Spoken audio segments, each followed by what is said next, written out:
Kasus seorang siswa SMA Negeri 1 Sincai yang berinisial MR 17 tahun pukuli gurunya yang sekaligus menjabat sebagai wakil kepala sekolah mendapat sorotan tajam publik. Kini MR harus berurusan dengan pihak kepolisian setelah memukul gurunya Mauludin di ruangan bimbingan konseling SMA Negeri 1 Sincai pada Selasa 16 September lalu. Konyolnya kasus pemukulan tersebut disaksikan langsung ayahnya MR, Aibtu Rajamudin. Diketahui Rajamudin bertugas di Satlantas Polres Sincai. Aibtu Rajamudin membenarkan dirinya berada di ruangan PK saat peristiwa pemukulan itu. Ia ke SMA Negeri 1 Sincai karena dipanggil pihak sekolah, anaknya MR melakukan pelanggaran yakni bolos saat sekolah. Aibtu Rajamudin membantah membiarkan anaknya memukul wakil kepala sekolah itu. Kejadian memilukan ini spontan terjadi dan ia sempat berdiri untuk melerai. Aibtu Rajamudin juga memarahi dan memerintahkan anaknya untuk meminta maaf lantaran merasa malu.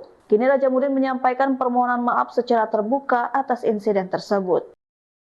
Download Tribun X sekarang, menghadirkan lokal menjadi Indonesia.